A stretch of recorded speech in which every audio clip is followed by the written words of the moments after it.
and welcome to Now You're In Step. My name is Morgan, and I'm here with Mike. Hello. We have another fun-filled episode for you folks this week. I hope you enjoyed the M20 Palooza, and I'm sorry we didn't get everything right. As you know, humans are very bad at evaluating cards, and we were very tired by the end of that. So, but we want to talk about our M20 standard impressions towards the end of the show. We have a few community topics to kind of catch up on, and a few of them are pretty large. And then we have just a couple of modern tournaments to talk about, and then, of course, M20. So, before we start off everything, though, I do want to give a quick shout-out to our Patreon, patreon.com/AtYourInStep. If you're interested in becoming a patron, check out that website. Thank you to all of our patrons for continuing to contribute to the show. We appreciate you. And a special shout-out to Brian Dawes. I don't know if you follow us on Twitter. You may have seen that we recently sent him out a little bit of a care package. He's one of I think he is our longest contributing patron at this point in time in juncture, and I just was looking at our patrons and wanted to do something special for our one of our top tier patrons that we have out there. So thank you so much, Brian, and check out his podcast, Forthos Cast, very good podcast as well. A better podcast, some might say.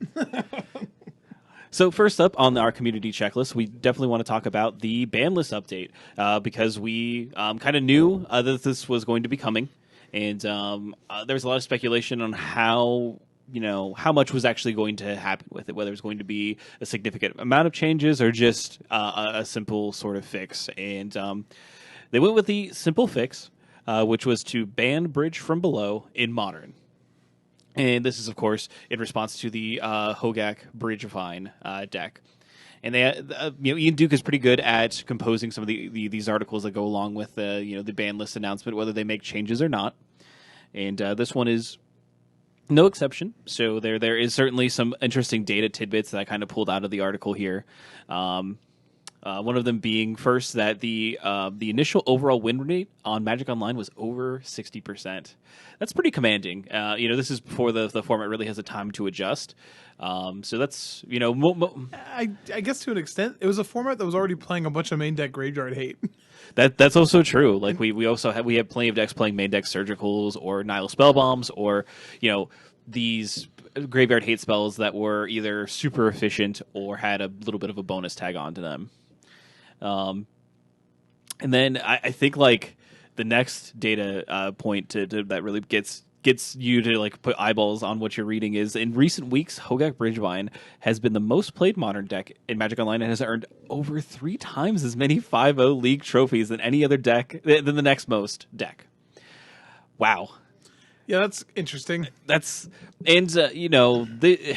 think like obviously we don't get all the data from Magic Online, but they do, and being able to like be this very rare from WotC, but be this transparent about why they're making their decision is good to see. But man, that's a wild number. Yeah, it is. And then it also had a astounding game one percentage of roughly 66% to win your game ones. Again, this is against people main decking graveyard hate.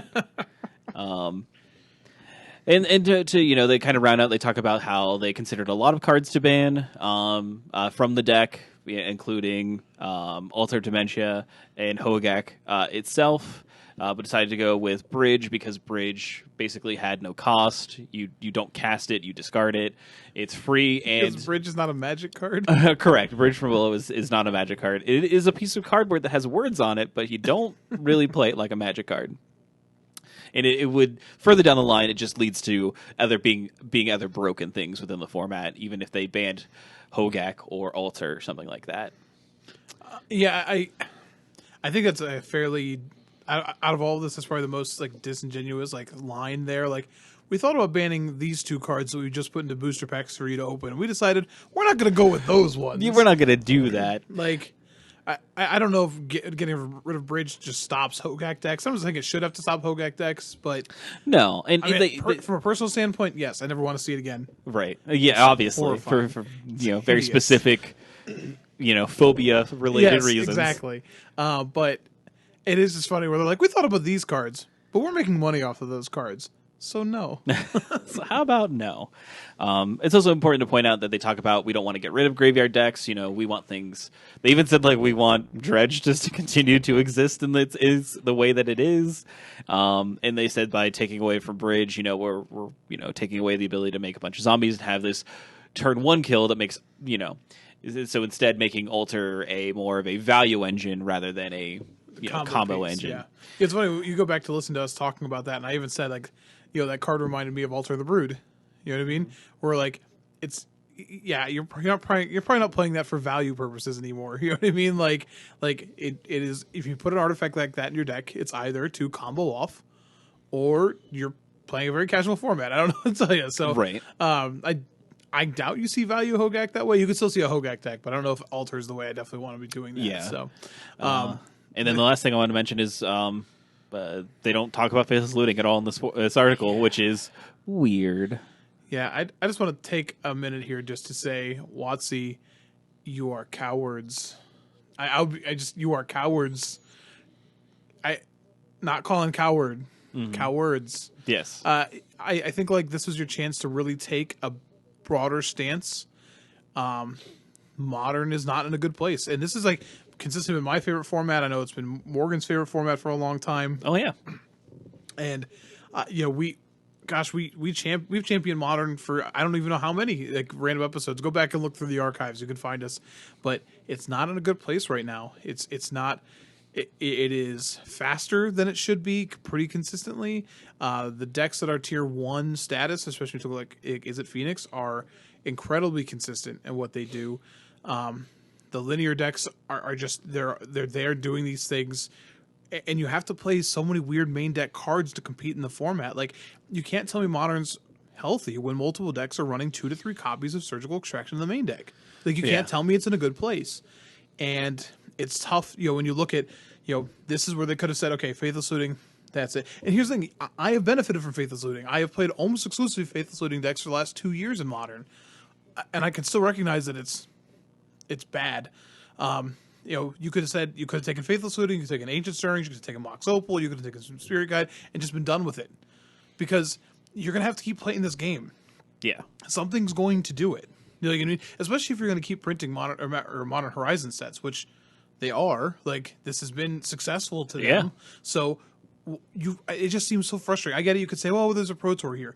Yeah, but I think the flip side of it is they just don't want to lose your money. Arclight Phoenix is still a desirable card. You know what I mean? You could still go buy sealed product that has that card in it right now. Like, same thing with the Hogak and Alter Dementia thing. Like, it just feels like, well, once we're not making money off of this, then maybe we'll take that action. Mm-hmm. But I mean, I've seen some people who've suggested now that we just have to accept that Modern is a Faithless Looting format, like Legacy is a Brainstorm format. And that's what I was going to ask you about it. Like, do you think like that's just now they're making a sense of it? I hope not. Of being like this is the sacred cow. I certainly hope not. I hope not either. Just for the fact that like Brainstorm and Faithless Looting are just different cards. Like, they focus on different things. If you're going to say that Modern is a graveyard format at that point in time, like, that's the kind of conceit that you're making by saying, like, it's a Faithless Looting format. You're saying that the decks that are going to be successful are going to be able to consistently generate value from a graveyard. Right. And you have decks that either stop that from happening or do X, Y, and Z to combat that. But that's going to be our central fulcrum. Just like Brainstorm is like, you are going to get value from being able to do this at instant speed, and this being a blue card significantly also helps out Brainstorm and Legacy. I think you hit the nail on the head there. When you suggest that you either have to be able to stop the graveyard or interact on a different axis, right? Like, well, that leads to the format we have now, where either you're playing like blue-white control with main deck Rest in Peace, you know what I mean? Yeah. Which is or that's a legitimate thing. At the very least 4 in the sideboard. Correct. Or you're playing something so linear, you know what I mean, that you're just trying to take them out first. We've seen the rise of Infect once again, Burn once again. It's frustrating because like I want those decks to exist. Yeah. But I want the decks to be robust enough again to fight through them. And instead, the format is just how fast can I flop everything here, right? Or how quickly can I find the card that turns off your strategy? Brainstorm is a powerful card in Legacy, and I'm not a huge fan of that format.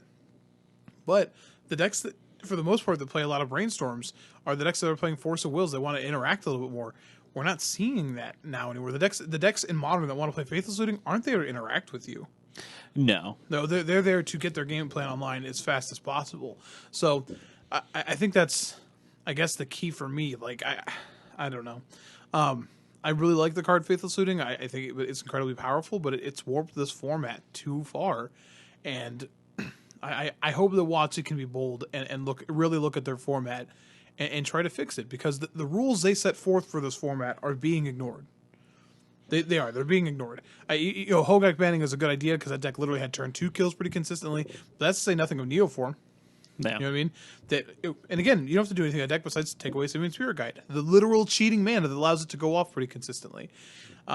It is just frustrating that they were just like, but this one's okay to do it. All right, this one's okay to do it.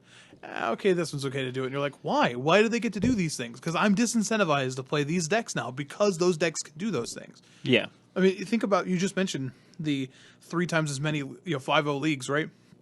The most they play deck in Modern. The frustration there is, of course, that like people had to draft and open packs of Modern Horizons on Magic Online for everyone to get those cards. So what WotC essentially got to do was reap a ton of benefit from their set, making a broken deck, and just ban the simplest thing out of it. You know what I mean? Yeah, if you look at it that way, that is... But it's exactly what happened, right? All of those people had to buy copies of that card from someone. They had to be opened somewhere. Yeah. It's not generated outside of packs. It's true. So I don't know. It is a frustrating thing to look at because it paints a really weird picture where WotC is just okay with certain things. And again, those things seem to be, are we still making money off of these cards? Mm-hmm. Yes. Then we'll wait. Yeah, that's not a great look. That's not a great stance. It's not really. Do you think we just go back to being a primarily focused sort of Is It Phoenix driven sort of metagame? Do you think there are going to be decks that, now that this presence is gone, the cards they got from Modern Horizons 1 will allow them to shine out? I do think that if there's a deck to gain the most here, it's probably the various Urza decks. Mm-hmm. The Grixis Urza deck was already lurking and doing pretty well. And, it did not have a good interaction point against these decks outside of, some artifacts. Some of those artifacts actually didn't do enough. It's really awkward how things like Cage can interact with Bridge from Below. That's awkward. It's awkward how that happens. So, I think that that deck stands to gain a lot just because of how efficiently it can go off and how good Urza is. Beyond that, I don't really know. The format have to reshift. The control decks might be a little bit worse right off the bat because they don't have something that wants all 4 of these immediately. But I mean, Is It Phoenix was already the second highest played deck. and I'll be honest, the data points that we got still suggest that just like we talked about now months ago, that deck is still at a percentage consistently, even when there was a broken deck like this, that would still probably be problematic in most metas. So I don't know. They'll have to address it at some point or watch Modern continue to be sort of withering, which is frustrating. Yeah, I agree. All right. So next up, we just have a couple of a short, quick little things here. We obviously had the Core Set 2020 pre-release that happened over the weekend. I attended one on Friday, which is awesome. I think that is my biggest feedback. Is Friday pre-releases are great. You don't have to play a lame duck, standard format or draft format. You You can just go and do a pre-release. Comic Town hosted it. They had it for 3 rounds, and it was perfect. You spent about the same amount of time that you would if you had gone there to go draft, and got to play new limited, which is fun. I went 3-0. Which is I seem to do consistently well at the past. I did went 2-0-1 at the War of the Spark pre-release. So I was pretty happy with my deck. I got to open a promo Drakaseth, and that card's dumb. That's all you need to know. Card is dumb. And if you ever get to resolve it and it doesn't die, your opponent probably just will concede the next turn. That's probably true. I also had the Black Cavalier, which is a fairly strong card, limited. And then my other bomb, I would say, is probably Golos. And I was able to play a Temple of Triumph and then 2 other of the gain lands and be able to realistically activate his ability reasonably well. especially since he fetches. He's going to fetch one of your tap lands if you don't already have it out, which is nice. And I like that card a lot. I think it's pretty cool. And apparently, there's some standard decks that may be interested in playing it, and that piques my interest to say the least. I said on the Palooza, but I really like that card. So I was sad I didn't get to come to the Friday one because you made it sounded like everything we've asked for, so I wasn't able to come up. But you were like, "Oh, this is great." I got to draft a couple times. I did some moto drafts, and the highlight being I did get to kill an opponent with the 6-mana Sphinx. Yes. By revealing my hand. That was cool. They were at almost 50 life and had a Sorin in play. I was just like, all right, well. I'm going to win this way, then. I'm going to end this. So I don't think I need to play any more limited because I did it. I climbed the mountain. You got the achievement unlocked. The other thing that happened at the pre-release, which was hilarious, is Corpse Knight, which is a card we talked about on the Palooza. It's a white and a black for a 2/2, has some text on it.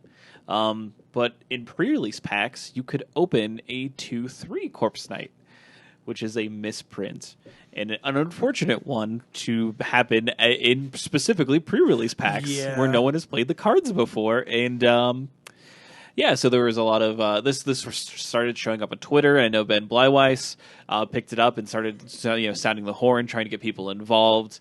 Obviously, this is a bad time for it to happen because it's the same week as the 4th of July here in the States, so lots of people probably are in the office. They probably had a extended weekend or what have you, and they did their.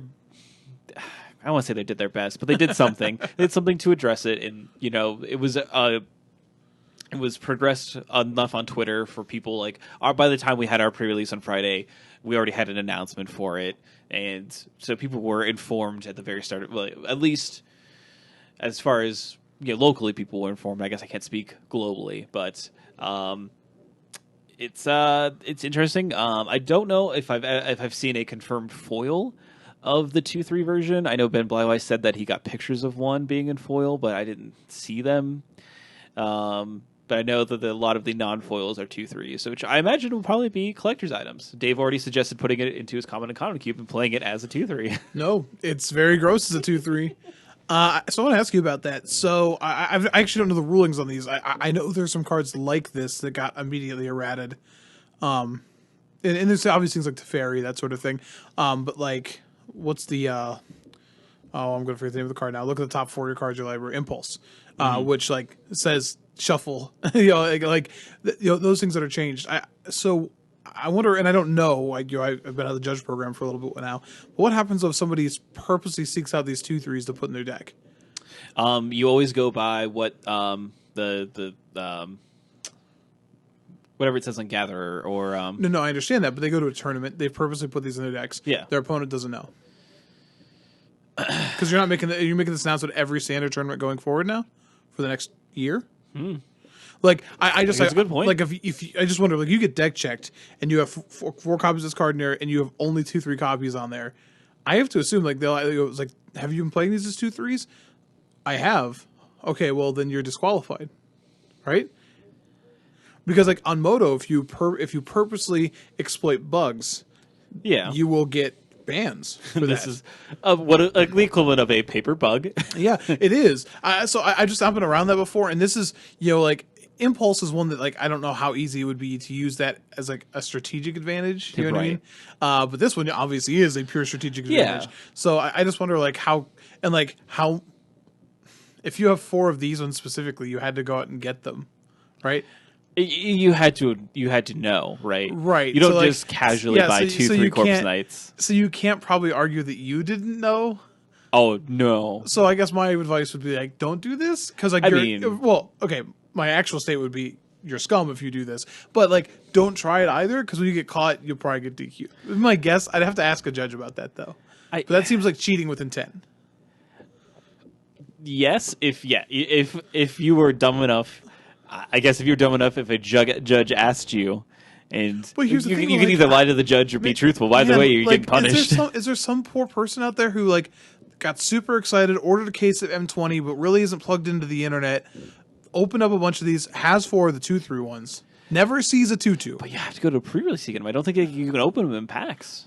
So were they not in any? They're only in the pre-release kits. So far, that's the only place I've seen them confirmed. Is Okay, so you go to the pre-release and you're like, I want to build this zombie and deck. you didn't get the announcement during your pre-release. Right, so you didn't get the announcement. You went around the whole pre-release getting them. No one at the pre-release knew. You end up with 4. You cherish them. You love them. You put them into your black-white Knights / zombie Also, deck. all the people you acquired them from also don't know about this. Yeah, you're a cheater, man. I don't know what to tell you. 100%. You're going to prison. Yeah, so they are legal. You can still play them. They're but just tutus. You have to play them as tutus. Be very honest with your opponents. Be like, I know this is a tutu, and make sure they know it's a tutu. But be this very would be a clear. cool time for an altar, and by altar I mean Sharpie. No, I probably wouldn't do that. Again, as Morgan said, they're probably collectible. They are a collector's item. Then that's probably where they should stay. I would seek out regular tutu ones for competitive play. To be perfectly honest, I'm gonna get one just so when it does come up in Dave's Cube, I can slide it in. Yeah, perfect. See who I can get. If you win the invitational, you can just make that card. Perfect. Call it Corpseer Night. Corpseer Night. Next up, we do have some announcements for Magic at San Diego Comic-Con, which is going to be July 18th through the 21st. We have our promos that are announced, and they are a little bit different, so they aren't Planeswalkers. They aren't all Planeswalkers, I should say. So it is Nicobolus and his Power Ranger gang, as it were. Thank you. The God Eternals. So we have, of course, a Ketra, Kafnet, what's the Bantu and Ronus, and then they are not foil per se, but they have this very specific sort of printing on them. It's very hard to describe. Basically, it's like you have the background is kind of intermixed with it's like a negative space piece. Yes, that's what I'm there you thinking. go. It's almost like minimalist. Yeah. But they're very evocative. They look very cool. Again, these are non-foil. They do have like a glossiness to them. Yeah, they looked very cool. I think it was Gavin Verhey who tweeted it out. They looked very cool. So if you are going to San Diego Comic-Con, you can pick up a pack of these potentially. If you are one of the if you are one amongst the throng of people, I'm sure are going to be wanting these. And they are $99. And I do believe typically these go on sale via Hasbro. Yeah, can't wait to do that again. After the event. Woohoo! I don't know if that's still going to be the case. Man, I can't wait. I can't wait to get my money returned to me so I can get another foil sheet. That would be great. I mean, just value, right? I still don't know how I feel about these. They look fine, but as Morgan sort of alluded to, the first thing I thought of was, okay, so you have to come on a nostalgic trip with me, and if you're younger, I apologize, but the original Mighty Morphin Power Rangers movie, the one that when they were still Mighty Morphin, the first series, correct, they fought against Ivan Ooze, one of the greatest villains of all time. Correct. You can't lose. The original Ooze Wizard. You can't lose with Ivan's Ooze, but they went to a different planet and got new Power Ranger coins, so they were like ninjas. You should go look up those coins and those symbols for their morphs, because oh boy, do they look a lot like these cards. Specifically, the Pink Ranger becomes the crane, and it looks so much like the ibis. Like it looks just like Kefnet. It is literally Kefnet. So yeah, it's kind of hilarious. Yeah, and I love it. I also am kind of I don't think I'll be picking these up. I think Planeswalkers are just more desirable. Yeah, I think what's awkward is that most of these have not made the impact they kind of hope they would. They certainly have a chance to after rotation, but outside of what, Kefnet sees a fair amount of play, it's the only one. Yeah, Aketra was hot for a second. Yeah. Yeah, but Bonsu and Ronus haven't done anything. And Nicobolus sees play. Nicobolus is a good card to get out of that, but asking to spend $100 on that, you either are trying to make money back on it or because it's not really worth it to just play with these cards. Yeah, no. Also, if you are a Nicobolus collector, I'm very sorry for you. You have so many versions of Nicobolus, Dragon God or whatever that was. You have the let's see, pre-release promo, regular printing, regular foil printing, Japanese foil printing, and now the STC. Hold on. You're forgetting. So Japanese foil printing, Japanese promo foil printing. Oh yeah. Oh gee. Well, and then the wasn't Nicobolus also one of the premium ones for the War of the Spark? Oh yeah, you get a stamp version of it. No. The the premium edition of the box that we were just making a joke about. Oh yeah, I think there's a nickel bolus in that too. I think maybe, but I'm 99% certain it was. I don't know if it's God. I don't know if it's God Dragon or not. Okay. Or Dragon God. Maybe it's just nickel bolus Planeswalker. Maybe. Okay, I'll have to look. But yeah, you have a lot. Best of luck to you. Best of luck to you. And then the last thing I want to talk about is we are going to get the name of the fall set. It's going to be announced during this weekend. We are going to get a little bit more information than just the name as well. Probably not cards, but more like sort of exploratory design. Maybe a trailer. Maybe a trailer. I would expect like what they've done previously with sets where they talk about like what does it look like, what is the design like, because it's a new plane. Yeah, Coldington. Goldington. Well, exactly. it's cold here. A lot of snowmen. Yep. They've been enchanted with hats. They're all furry. They're alive. No, I was going more frosty. Oh well, sure, but I mean, like I bet like they probably have a lot of So fur. get a bunch of living equipment that are all hats. That's actually great. When those equipment enters the battlefield, create a 0/0 snowman token. It'd be like festive hat, doomsday hat, hat of the admiral. Like all these great little. Oh man. So how close can they get to like the heat miser and without like getting sued by I don't know if that's not public domain It's yet. not public domain yet. So but like how close did you get to like those being like elemental characters? that's probably too much. Bump. Too much. Oh man. Good times.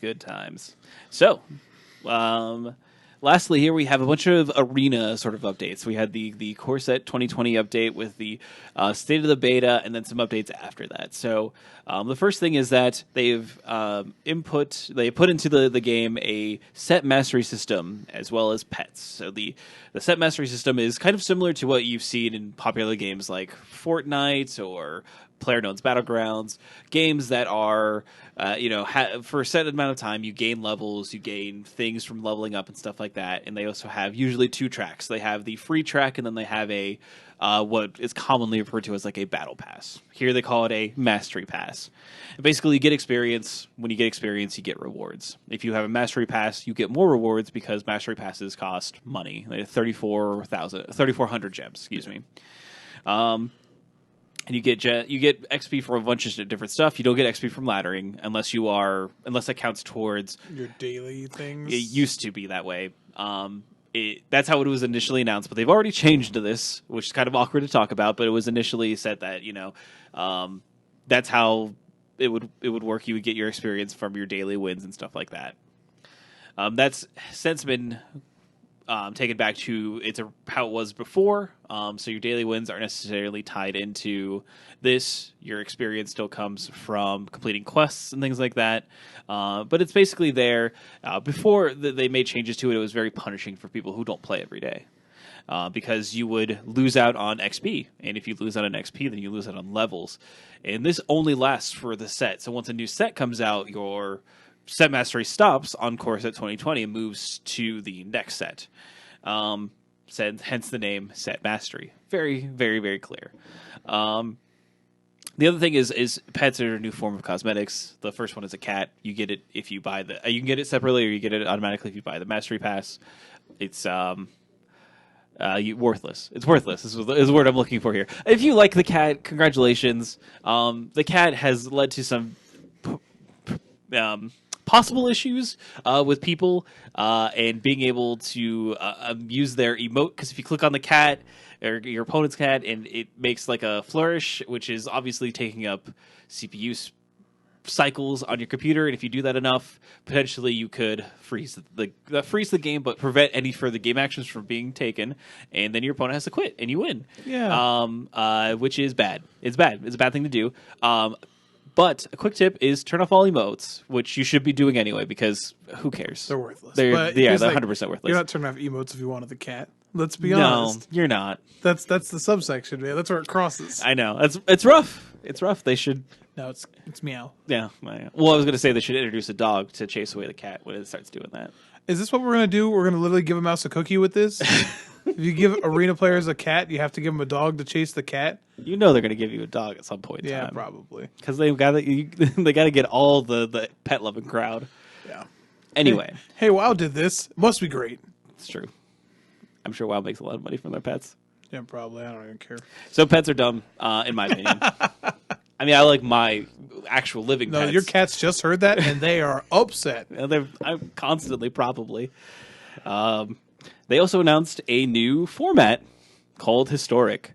And Historic will come into place when rotation happens. It'll start from Ixalan and go all the way to the most current set. It will be non-rotating and arena only. It'll have a queue for itself. It'll have a best of 1 queue, a best of 3 queue. It'll have special events that go on with it, or special things that are like Popper, so you might see Historic Popper or Historic Singleton. And you could do direct challenge with it. You can practice against Sparky with it. You can't ladder with it, so it's worthless.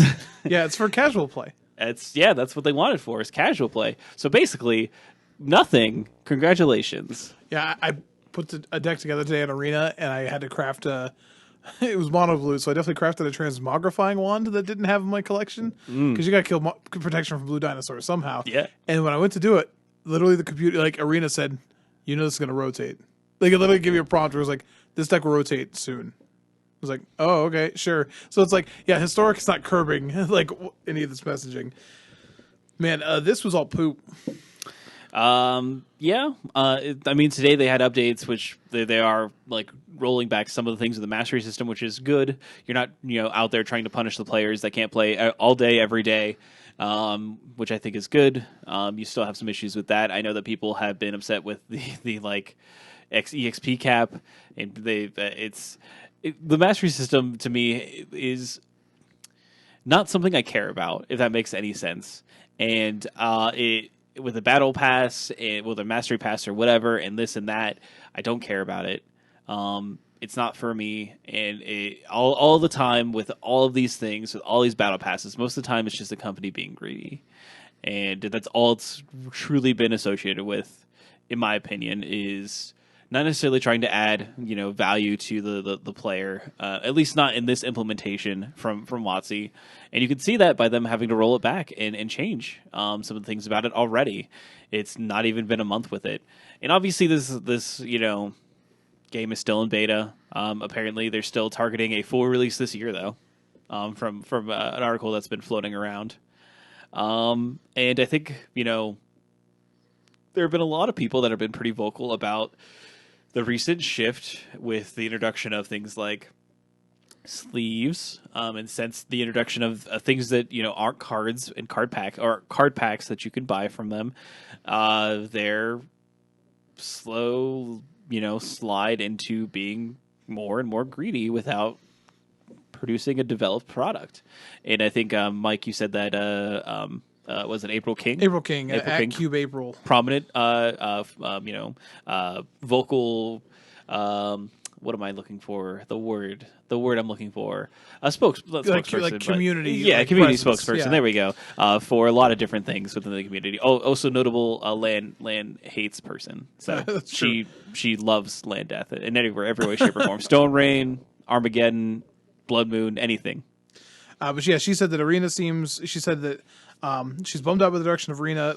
6 months ago, she could barely contain her excitement. Arena seems hyper-focused on monetizations. Again, styles, sleeves, avatars, pets, mastery tree, daily XP. Meanwhile, Arena continues to have significant problems such as ongoing performance regressions, which have gotten bad. There's a whole discussion today about like the opening a pack animation and people comparing like the specs on their computer that couldn't show the opening a pack, like opening a single pack without graphical like slips. No friends list, spectator mode, replays, human drafts, deck organization, still a nightmare, barely usable deck editor, and then of course the half-hearted historic format. It's a casual thing. It's for your cards are worthless. And she said she doesn't begrudge WotC for wanting to make money, and there's a fine line here. We've talked about it before, but so many decisions all of a sudden. At least I don't know how you feel with this, Morgan, but when I look, I sound cynical when I talk about how like they don't want to ban a card in Modern because like they're still making money off of it. But yeah, in my mind, that's exactly what that is. When you look at Arena, it's all been about money, and we're all victims to some of these things. I've played enough games that have microtransactions. I know that some things are going to get me, and that's whatever. I shelled out my money to get my Liliana sleeves because those were sweet, but they're going to keep doing those trickling things, and they should do some amount of that. but those things should also match the amount of the production. And when you look at things like we were noting today that Ren and 6 and for Modern Horizons has hit $80. Foils are in the $200 to $300 range. Correct. Part of the reason that card's expensive is because of the pricing of the box, and that's literally it. And they know they have a direct correlation. They'll pretend like they can't, and they can't address it, but they have a direct correlation to the secondary market. So, but here's the thing: now by making that that card being $80, you can't go draft Modern Horizons pretty consistently. Like no one's just hosting. Like it's a imprint set, but it doesn't mean anything. You're never gonna do things with it.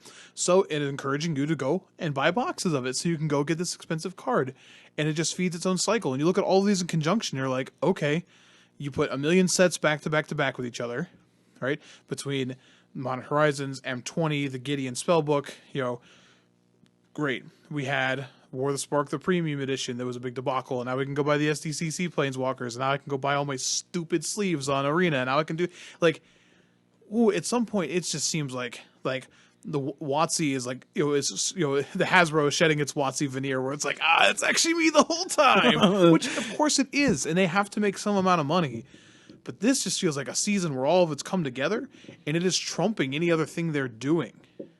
Like, does that seem crazy to me? No, and I think like to you, I don't know. I'm asking you. Does this seem crazy to me? I don't know. Does it? Does it? Well, if you're asking the question like that, maybe. Let me shake the magic 8-ball. I got salt in my eye. It's a salt shaker. So no, it's fatiguing. It definitely feels like if you are interested in all the things that are coming out, then I could see how it can definitely be exhausting. And if you are a fan of Magic, I can understand why it's hard to not be interested in all the things that are coming out. I know that I've made the point before that Modern Horizons it was an interesting one just for the sheer fact that it did have a naturally bigger audience to be interested in it because it impacted more formats and it impacted one of if not the biggest format of Modern. So you just have a lot of players that are in tune with that, which normally, for a battle bond or what have you, people just tune out for that and they could just not have to be focused on it. And I also think success has been a double-edged sword with Arena because Arena has been successful, which means there's more eyes on it, which means it's, again, another thing that you're clued into, another thing that you are paying attention to. So I think there's just more things with Magic to be interested in, which also means there's more things in Magic to be outraged by. That's fair. So I think that's the challenge that we have to figure out, and maybe we are seeing this. The evil super corporation side of WotC so clearly now is because we just have more things that are pulling at our dollars. So it's easier to be like, okay, well, they're kind of reaching into this point where it's too much. Well, and they really do have to be careful of that because 100%. Whenever you have a company like this, and WotC's a big company, Hasbro's a gigantic company, you've got to be careful because good industries, you share those successes. You know what I mean? If you are every single time you have a boom, okay, this is selling really, really well, and your immediate decision then is to cannibalize it as much as possible, that's only going to work for so long. You know what I mean? There's only I'm a person who Arena has been my main way of playing Magic recently. I got to tell you, in the last 2-3 weeks, how many times I've just shut it off quickly because of horrific lag issues. I'm like, I'm done. I'm going to go do something else, And it's like, okay, let's fix that. They're like, oh, don't worry, the fix is coming soon. But first, how about a cat? And I guess I'm certain there's some of you listening who are like, hey, I really like this. This is something that speaks to me, and that's fine if that is. I know that there's a lot of games where those sorts of pets are really appealing. I mentioned WoW because the pet game in WoW became a huge sub industry, and I get that, but that came in WoW a long, long time after it worked out a lot of other things. You know what I mean? Yeah. Those sorts of things are those later additions. They're the icing. You know what I mean? It's the decoration on the cake that literally we have a finished product. Now let's make it look nicer. This is as you mentioned, it's a beta. Let's get it up to what it should be, because those sort of glitches are okay for a beta. But if you're moving ahead with ridiculous things just to try and steal some people's money, and that's what it feels like. Now MTG Goldfish, Saffron Olive, they did a good write up about the mastery system. technically, as long as you are buying your gems in 100 gem amounts or whatever it is, however, it's probably, I think it's the largest you could buy them yes, in. then monetarily it does make sense to do this because you end up getting like it's like $150 worth of stuff for a smaller amount than that. However, when you look at $150 worth of stuff, it's just like if I played Overwatch for a long time. You know what I mean? I still like to go back to that game, but I spent a lot of time in that game. I didn't buy, loot boxes. But if you did buy loot boxes, of course, if you buy them in massive amounts of bulk, then technically, yes, it's the better purchase because they're cheaper per box. You still haven't bought anything. Right. You know what I mean? And like that's up for each individual to like recognize like we all buy stuff, both digital and real, that the value is purely personal. But like for games like this, like they're really trying to tell you you're going to get a lot of value, and it's like, yeah, but most of it's like foils or or literally like your cat looks different. Like that, you've got to really judge where that money's going because you're not getting new cards out of that. You're not able to play a new deck because of it. So like in the system of even Magic, you are not getting out of it what you. It's just very odd to me. I don't mind them experimenting, seeing these things, but like just like the Mastery Pass, they roll this out. They act like here it is. This is our Mastery thing, and then immediately people are like, "Hey, you've changed. I play this way. You've literally changed this on me." And they go, "Oh, we didn't think about that." What are you talking about? I mean, like, it's either they don't think about it or they don't care, Yeah, or if they didn't care, then they wouldn't roll it back. So it's got to be somewhere in the middle. well, they rolled it back because they couldn't get away with it. Like that's the real thing. So that's what it is. Now we all collectively as a Magic community have to like be the mom who smacks the hand away from the cookie jar. Yes, correct.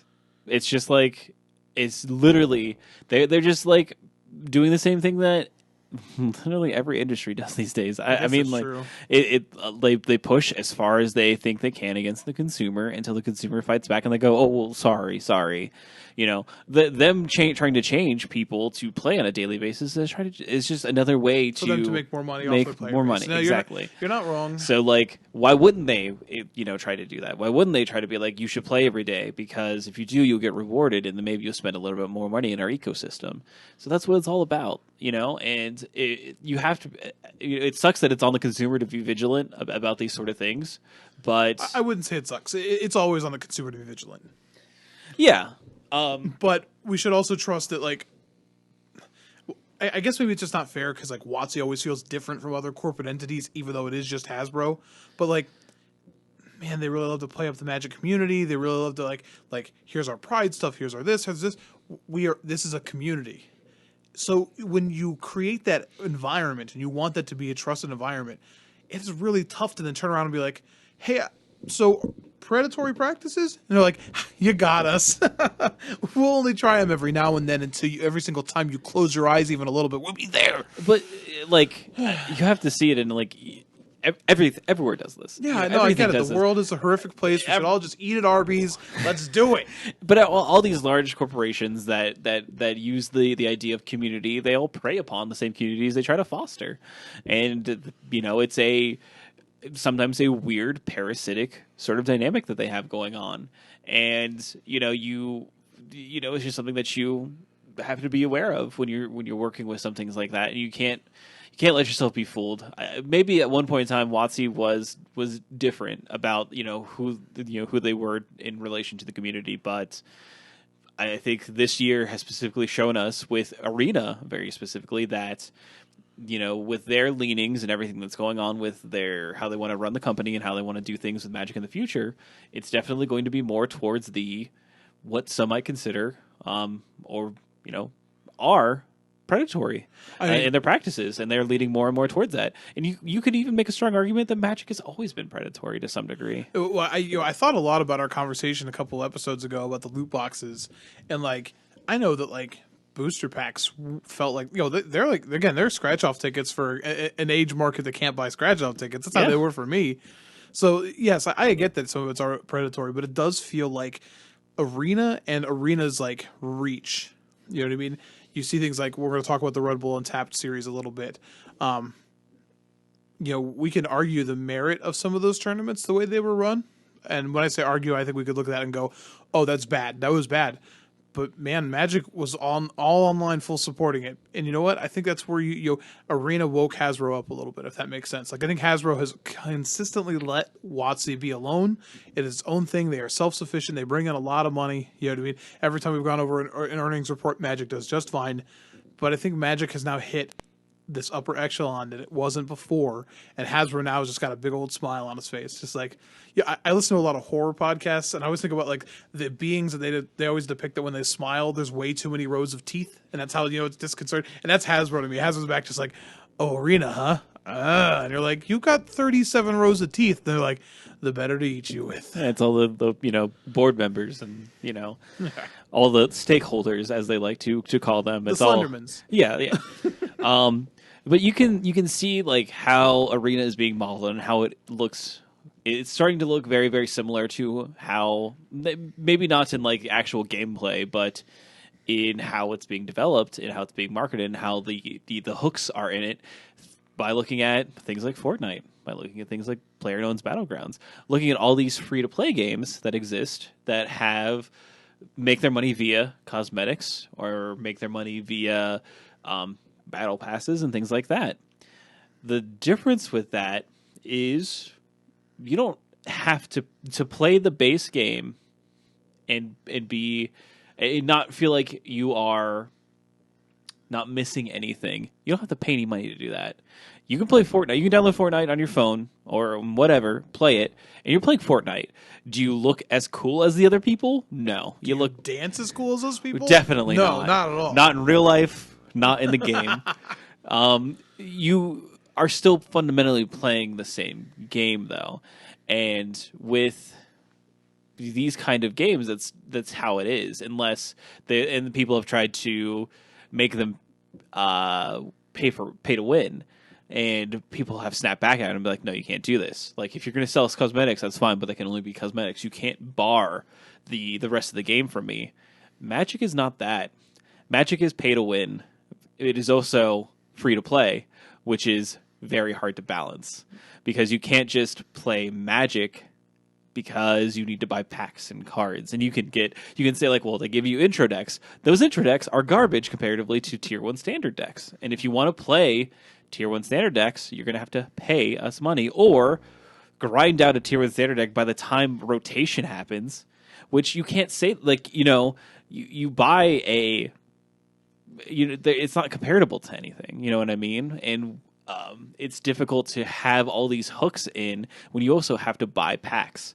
It's disgusting and it's frustrating, and they are allowed to do this because that's how paper Magic works.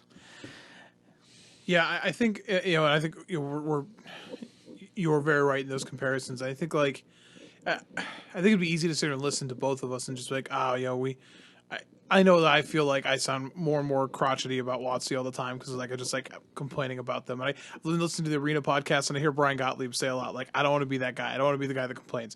To be fair, I do want to be the guy that complains. That's kind of my thing.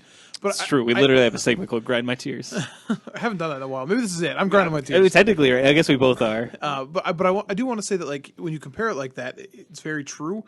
The frustrating thing, and I think when I look at April's tweet, which is why I pulled it up, and I was like, oh, this sticks in my head. The last thing that she said in her tweets was, a famous developer once said, quote, in a multiplayer game, the other players are the content, end quote. And they worry the current direction will drive players away. And I think that's important, when you look at Magic, you know what I mean? Compared to Fortnite and PUBG, right? That's a new genre of game. You know what I mean? It realistically it's being very mimicked now. And I don't take anything away from those for that. But it's been said multiple times. Magic is, in my opinion, the greatest game ever created. The game of Magic is the greatest. And that's what Arena felt like it was selling. The most streamlined version of that. I was frustrated in the beginning, but then when it felt like the most streamlined version of Magic, I really got into it.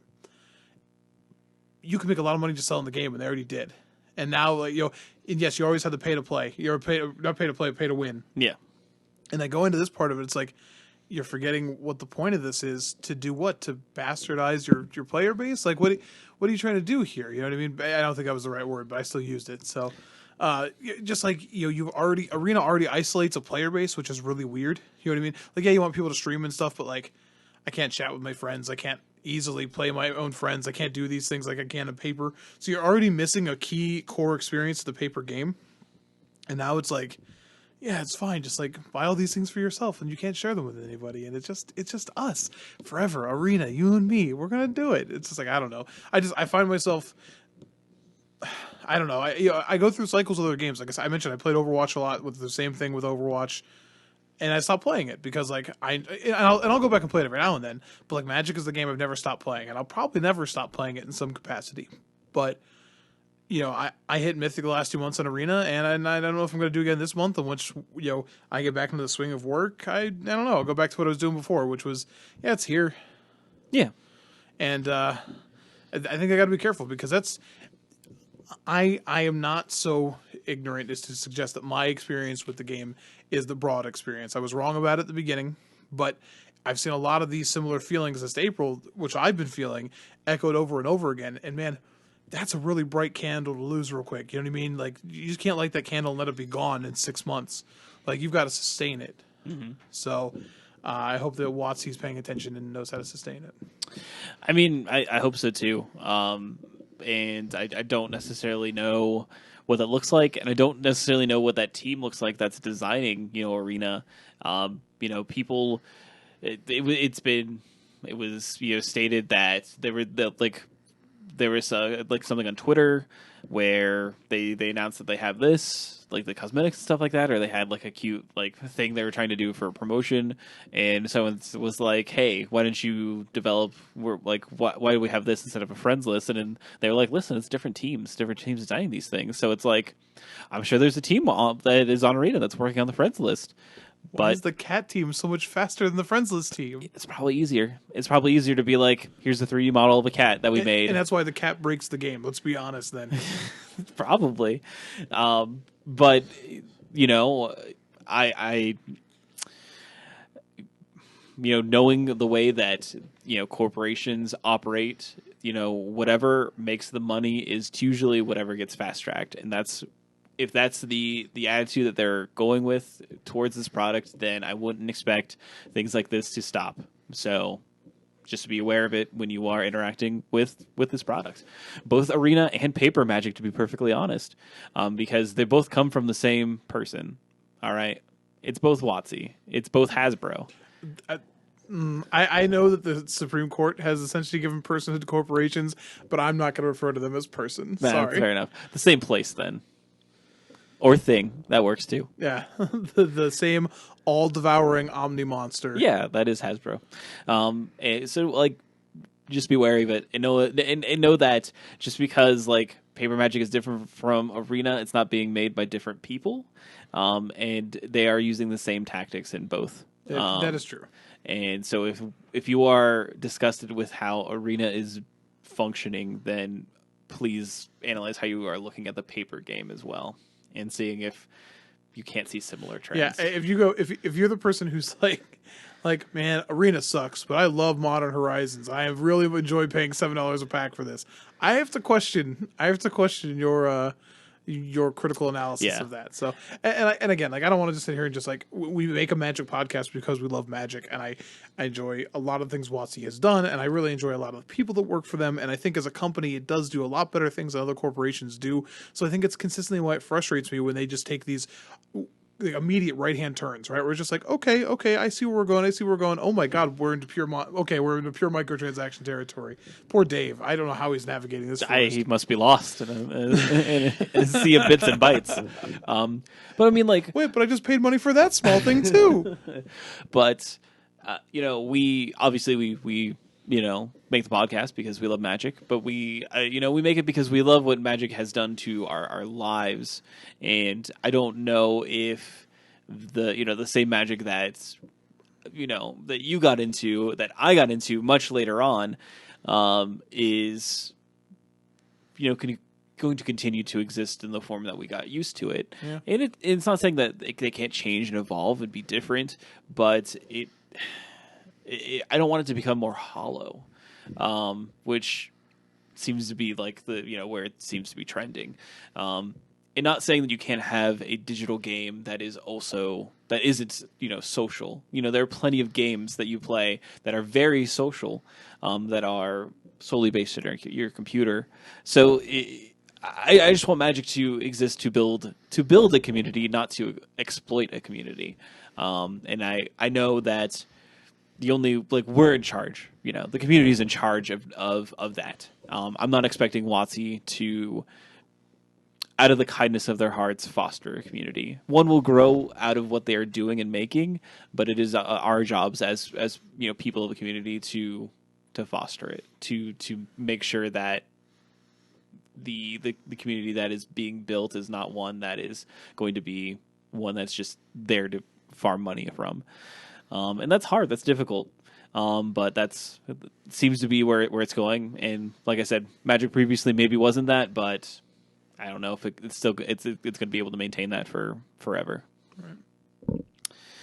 So, speaking of corporate overlords, I want to give a quick shout out to Comic Town. That's a bad segue. I'm just kidding, Ryan. Oof. It's a joke. Anyway, no. They have 5 employees. I do want to give a shout out to our lovely sponsor, Comic Town. If you haven't, we do encourage you to visit their website, worldofcomictown.com, and check out their podcast. It's a comic book podcast called Black, White, and Red All Over.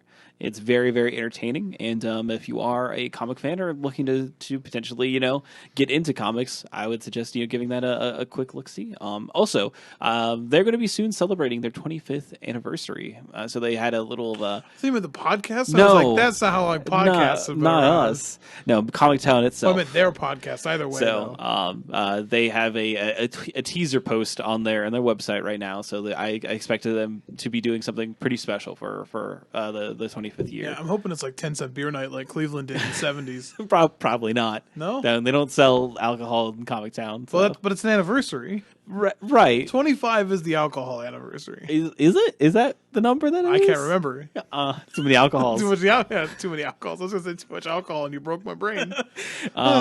So keep an eye on their website when they announce what they're going to be doing for their anniversary. And thank you again, Comic Town. It was just a joke. It's just for laughs. I didn't do it. He didn't do it. Morgan. It was all. It was. Fire I'll take. Morgan. I'll take full ownership of it. Also, if you fire me, there is no podcast because there's only be one person. Like literally. Do you want to hear? You're saying I'm not entertaining? I mean, you could do a one-man show, but I don't know how many weeks you could do a one-man show. Yeah, that's a good question. I don't know. I'd probably start playing an instrument. Just to fill in the gaps. Just add something. Just like, hey, this is episode 275 about your instep. I'm learning how to play the piano. Enjoy these interludes. It's just you playing chopsticks for. It's a mix between my own NPR show and Groundhog's Day. Where I just keep learning a little bit more each time. Very experimental. I like it. You'd probably win something for that too. Be like, he released 30 episodes of the same show over and over again. But look how good he got a piano with slight variations. And you have to track You have to track them around the time. This year he's learning French. It's amazing. All right, moving on to competitive here. I wish I knew the French word for amazing. I would have said it right there, and it would have been great. All right, I'm gonna find it. Can you just edit it in? You cut it right in? No. All right, fine. If you knew it genuinely, then fantastic. I don't think that's it. That's just shut up at work. So we did have a couple of things to talk about. We had the Red Bull Untapped qualifiers.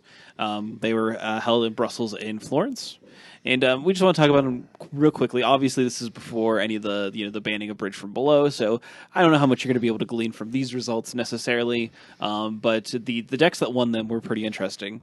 So in Brussels, it was won by Andon de Semet playing Jund, and Jund actually is kind of interesting looking these days. I kind of pulled out the list and pulled out some of the notable ads from Modern Horizons 1, which were Hex Drinker, Seasoned Pyromancer, Plague Engineer, Renin 6, and Nurturing Peatland. And then we had a Collector Oof and and Weather the Storm out of the sideboard. So that's a lot of cards. I was kind of surprised. I mean, Hex Drinker, again, I do not like that card. I don't know. I got nothing. But he's playing them, I know, as a 2 of. I know he won it. Looking at the decks, even this top 8, I guess maybe Blue White Control, maybe. But I think that's what he beat. It is what he beat. But I'm just looking at Hogak and stuff, and it's like, When are you spending mana on this? I have no idea. Maybe never. Maybe never. Yeah. But Ren and 6 is kind of the marquee card, kind of showing up in these Jund lists these days and causing that sort of astronomic spike. Now it is also being played in Legacy, which is important to note. So it's kind of now at this point in time a multi-format all-star, and I think like a deck like Jund, you can really show off its power as being like a deck that is kind of medium against all of the field, but you always have game against all of the field. And I don't know if Jund preyed on a metagame that preyed on Hogak Vine. So I don't know if what decks that it hopes to see will change by the banning. But again, it's a deck that is highly customizable, is flexible, and can kind of show up and still be able to do well. And again, it has game against pretty much everything. But looking at this list, it does have lots of Modern Horizons cards, to be perfectly honest.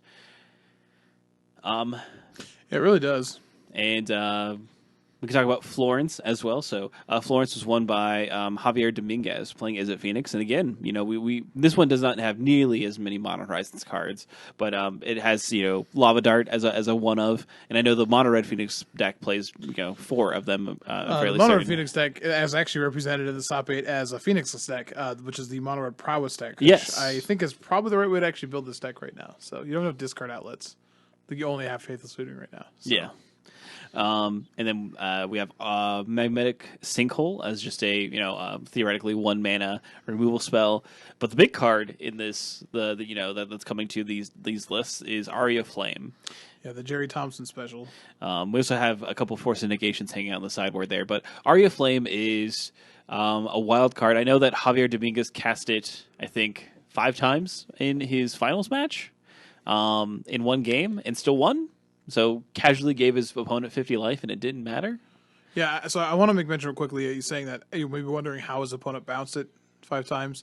So the second place is Devoted Karn, which is the Devoted Dryad combo featuring 4 Karn, the Great Creator, 4 Teferi Time Raveler. Yeah. So let me combo, please. Let me combo. But yeah, I guess Teferi just kept bouncing Aria and kept casting it and still killed his opponent, who also had combo finishes. It's pretty crazy. Cool. So when we say that Izzet Phoenix could be a problem, this is why. This is why it is a deck that showed up to be very powerful before Hogak, continued to be powerful during Hogak. It's just super consistent. You know what I mean? Like, it's something that I hate to see us get a ban and still be like, but this deck. But it's the unfortunate truth, and would fix it. Stop saying Splinter Twin. That doesn't fix anything. It just means that you have another powerful deck in the format that has turn 4 can be interacted with easier. Doesn't require or graveyard hate. Just saying. We even got Fry now. Fry's good. Yeah, Fry's really good. I love Fry's. That's just a better combust, which you always played. You had red to counter those kind of things. See, it's still not. It's not redemptive. I got you on it. You started thinking about it. No. He's in. No, it just means all the blue red decks are just Splinter Twin decks. Okay, deal. We've already discussed that blue red just is a problem because they just have access to cantrips, and cantrips make everything consistent. You can probably add Manamorphose to that list we talked about in the first segment. Yeah, 100%. Just so you know. Yeah, definitely. And again, a card I've cast so many times, love it very much. You're never doing good things with it. I mean, depends what you think good things are. I returned many Phoenixes with it. I mean, it's enabled very early Bedlam Revelers for me. Sometimes it fixes your mana. Yeah. Not normally in mono red. Normally it just makes more red. Yeah. Though it can make double red through a land that's been like spreading seas. So it's true. So there's that. It's what were we talking about? I think our exact words were fast mana. That's not fast mana, but it just seems so free. It just seems wrong. It is very free. It's very free. It's definitely the first time that you take off your socks in public, and you're just like, yeah, I know I've got these gigantic big toes, and that's fine. It's gonna be okay. But then they shame you about it because like there's some really big toes, and like you put your socks back on and you cry, and then your mom's like, I told you not to take them off. I don't know where we're going with this. Sorry, I just went deeply personal. It was just a very freeing moment for you. I see. I It understand. was, and then it was terrible. Shameful. Yeah, it was very upsetting. Yeah, I understand. Yeah. I'm glad we could work through this together. Yeah. I've got big toes. But kind of the statement I really wanted to say is like obviously Modern Horizons, regardless of what you thought about it or what we thought about it as before it came out, and maybe how some people were pretty critical about it, it has made some impacts in the format. We were pretty critical on it. Sure. I mean, I still think like I've been impressed with how many cards I've seen play, and done more than I thought. Ren and 6 really thought was gonna have to see like was really gonna have to make an archetype, and it did not have to do that. Some of these cards I'm still not a believer in. You can play them if you want. I don't care. If you play Hex Shrinker, I think your deck's bad. I'm sorry. You can win a whole tournament and be a much better player than me, and I still think that that's bad. So, I did call Weather the Storm though. So Yeah, that's true. the other stuff though, like Magmatic Sinkhole, Force Negation, we did see those. And Aria Flame was something I tested with fairly early. So, I guess not super surprised on any of these cards, but still impressed with the amount of cards overall that I've seen play from Modern Horizons. We'll see what happens post this banning and see how it sticks. For sure. The Pro Tour might tell us what's real and what's not for the most part. So, I imagine seeing a lot of Phoenix at the Pro Tour. it's going to be a lot of Faithless Lootings, interestingly enough. Yeah. So, staple of the format. Oof. Is it sad that like I don't like Legacy very much, but like Legacy, like Brainstorm being the face of Legacy is like it's like yeah, that makes sense. And you look at Modern, and Modern's like, here's my face, and you're like, oh God, cover it. Don't just show Faithless Looting to people. That's weird. Put a mask over that. I liked it better when you didn't have flashback. Yeah, like, or blue, I guess. Like here's Brainstorm, and you just take a picture like the Mercadian Masks art. We're just like it's like oh this is nice. What's Faithless Looting? We're trashing the joint. Burning books. Like burning books. Yeah, that sounds like Modern to me. Or you could be like the Dak Faden Faceless Looting, which is a picture of Dak Faden pretty much doing a cool pose. Oh well, maybe he was predicting the ban. Maybe. Soon it'll be dead. Did you see that thing on Mario's blog talk? Yeah, what the about like how the deaths were different in War of the Sparks. So like died, like was like we should just kill Dak Faden. Like they weren't even planning on having Dak Faden die. It's just like so I think you can blame Greg Wiseman for killing Dak Faden like wholeheartedly. He's like this guy's got some goofy gloves. I don't know. I actually would have preferred the deaths that they picked. Johnny. Yeah, I guess I don't know. Johnny's a nothing burger, so I don't know what to tell you. Johnny's not allowed to die because he's got to go get that cloak back. I understand. Himself. I get it. He's dying when we ever go back to Theros. Yeah, I whatever. get it. He's just going to trade places. Yeah, of course. And this is easy to figure out. But yeah, are we done, or do you want to talk about Brasco was supposed to die over Domri, and Domri's my misguided boy. Yeah, but if Vraska died, then we couldn't get those really cool Jace babies. Those are going to be cool. I don't know how any of that works. A Human? A Gorman? A Hugon? I like Hugon. That's the one we're going to go with. Yeah, I don't want to think about that. Our daughter, Jaska.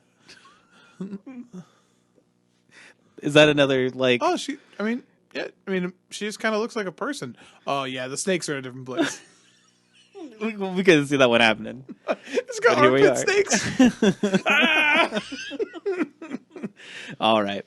The last thing I want to talk on a little bit is, obviously, we've had M20 online for almost a week now, I think. Yeah, since Ancient. I can't wait for Coldington. Well, so it came out, we have this weird thing where it comes out on Magic Online and Arena before we have pre-release. So we don't have any actual paper events to sort of dictate the format, but we have seen some early decks from both, people streaming and then obviously playing it on Arena ourselves.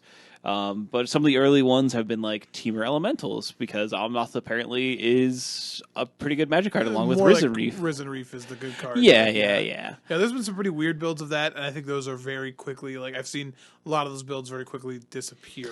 Right. So they streamlined to a couple different versions. But yeah, Omnath's pretty good when you have a lot of lands in play.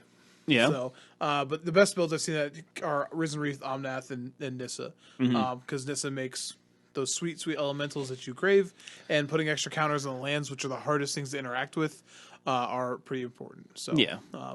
And even with like specifically talking about like Risen Reef, there have been a lot of like blue-green decks that have are starting to exist within the format and show that like the card is just good outside of an elemental shell. The Mana Dork is real too. Is it Leafkin Yeah. Elemental? Yeah, something like that. That card is I've seen it replacing Paradise Druid in a lot of lists, and like I've been playing that card a little bit, and it just blocks very functionally, and it when you're playing a deck that essentially wants to play a bunch of mana guys and ramp into like Hydroid Crassus, it really is just very nice. So Yeah.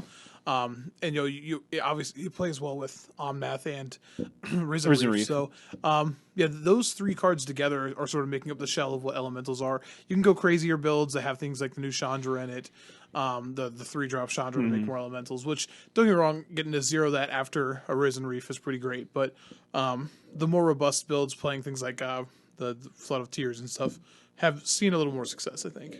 Yeah, and people have even tried to be more aggressive with it, playing like the red-green elemental that gives all your other elementals like plus 1/+0. Yeah, that I think those builds are kind of bad. And then like the 4-drop that makes 2 other ones. So If you're going to play an aggressive deck, and you're going to tell me that you want to play an aggro deck that also beats the other aggro decks, so you're going to play an aggro deck that has to play 12 shock lands to exist.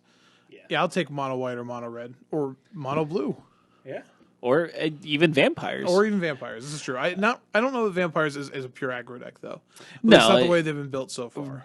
Correct. But I know that Huey Jensen has had a lot of success with Vampires and Magic Arena, and these lists have kind of bounced around a bunch of different sort of variations and stuff like that. But I think it's if I was to build a white black deck, I wouldn't necessarily pick Vampires immediately. I would have probably looked towards playing Knights and playing those 2/3 Corpse Knights as 2/3s for them scum. No, but that's what I was initially thinking. I was like, oh, okay, well, this is going to be like the last push for Knights to become viable, but it actually might be the last push for Vampires, and it's been kind of interesting to see people figure out what it kind of looks like and see a bunch of different, like I said, variations and everything like that. And people have success with it without, and not that kind of like being really surprising to me. So like the 1-drop, the 1/2, and I can't think of what it's called now. The Knight, the Knight of the Ebon Hand. Yeah, yes, even. Right? Yeah, Eben. No, Eben. I did this last time. It's Eben. But that card Eben has Hold, been whatever. Yeah, it has been like very, very good. There are some interactions with that card that are really interesting. Specifically, playing that with a Danto Vanguard, you can just like pay 4 life, and because it's whenever any player loses 4 life. Yeah. So you can pay that to immediately get a counter on it. So you can play around things like I've seen people doing that to play around like Cry the Carnarium and stuff, because you're just like 1-drop into 2-drop and you do this. And I was like, oh, it does cool things like if you go turn 3 Sorin and then you put one of the Champion of Dusk into play, so you draw cards, it can trigger off pretty consistently off of that. And then all of a sudden, like I found myself in board states, especially playing either Bant or Simic, where that card is the Abyss because they have 6 mana in play, or And they can just like pump it twice. it's like I can't do anything with this card. Like, that card is more robust than I think I would have thought. It gets to its pump ability pretty quickly and just it trades with. Honestly, not even trade. It just beats everything. Yeah. So. Certainly mana intensive, but I think like that's the best way I've seen that deck be, is where you make each the decks that are trying to go wider. I've seen like Call to the Feast that are trying to play with like the Legion Lieutenant. I don't think it's the way to build this deck, but if each of your threats can start standing a little better on their own, Danto Vanguard and the Knight of the Ebon Hand, those two form a solid core with Sorin. I like those builds; they are good. I should also mention that there's been a resurgence in the Gate decks. Yeah, which is the Golos deck. So some people are playing that. Yeah, there's some builds of the Golos deck. Some of them are playing Scapeshift to play with the Field of the Dead, and others are just going back to like Gatebreaker Ram and just being able to play Gates Ablaze. and just really. And I'll be honest again, like the Bantha and the Simic decks really suffer against those decks. They don't have good answers to Gates Ablaze, and when you're playing things like mass manipulations, really bad against Gatebreaker Ram. Like it's like, oh, it's just a 2/2. It doesn't really do much for you. That's true. Yeah, it's been interesting to see some of those decks. Like I started experimenting with because I've been playing Bant Ramp since since the MCQ, and it's been fine for me in Arena. And then those decks forced me to start looking somewhere else because it felt hopeless. Mm-hmm. It's like I can't. That deck does not lose to Anissa. I'll tell you that. Like most decks lose to Anissa, that one does not. So it's really interesting to see that. Instead, the Scapeshift versions are really interesting too. That are just trying to combo off the Field of the Dead, and that's cool. Or activating a Golos, which is also cool. So a lot of interesting decks that are seeing play. Yeah, and we have moving on to what's happening this weekend. We have Star City Games Worcester, or however you say that word. Worcestershire. That one. The sauce. Yeah, that sauce. That sauce you crave. Is going to be a standard open. So we will definitely get to see some sweet, see how the metagame shifts. And what I'm really interested in is how long we get to have this weird fun metagame until like people realize that Teferi's is still good and you can still play Teferi and what the best Teferi shell is. Because I think like we're having all this fun. We're having all this fun playing all these weird decks. People are playing Gruul Dinosaurs. We're like, yeah, Gruul Dinosaurs and vampires, and yeah, we're playing all these weird tribal decks. None of which can actually play unclaimed territory, which is mind-boggling. But how long till like the king comes back to roost? As it were, I'm mixing my metaphors here. Kings don't necessarily roost unless they're bird kings. But here we are. Yeah, that's fair. I mean, you mentioned dinosaurs. It could be a dinosaur king. Could be a lizard king. No one's playing Galta though. Mono green, not one of those decks that's seeing a lot of action, as they say. And because people have been commenting that Teferi, little Teferi, Esper in general, is not necessarily being seen as often. People are obviously still doing it, but I wonder if that is going to be a permanent thing that happens, and maybe you see counterspells be playable again. I'm going to go ahead and say I doubt it. I'm going to go ahead and say I doubt it as well. Yeah, Esper's still quite good and still good against what most of these decks are doing. Now, I will say the one place where Esper might suffer is some of these land decks, without counter magic, the Scapeshift decks, they're a little tougher, I think, to interact with. So for sure, maybe if those decks are those Golos decks are more prominent this weekend, maybe Esper suffers. But I think against the metagame we're seeing right now, Esper's still going to be a fine choice. So. And then we also have a couple of Magic Fest, and I believe these are both M20 Limited, which is going to be Magic Fest Detroit and Krakow. So, not really something that's going to be, focused on coverage or anything like that. But, we'll see who wins and probably say their name out loud here. Maybe it might be, the podcast's own Jordan Kennedy, and I hope it is because that would be cool. Or Mike Moore. I'll take the field, but I hope he does well. Smart move, for sure. That's going to be everything for our show this week. If you want to reach out to us, you certainly can. We have various means for you to do so. We have a Twitter. It's YourEndstep is our handle. When you add us, it'll be at YourEndstep.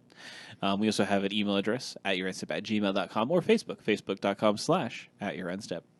If you're listening to us via Apple Podcasts or another podcast app that lets you leave a rating or a review, please feel free to do so. We really feel that we're a 5-star podcast. If you're listening to us via MTGcast, welcome back. I finally got the access back to MTGcast, and we're uploading our show back to there, so sorry that we were gone, but here we are again.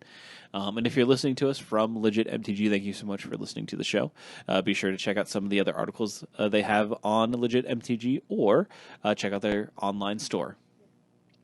While you're on the internet, go to worldofcomictown.com to, again, you keep your eye on the 25th anniversary special, whatever it may be, and listen to an episode or two of Black, White, and Red all over.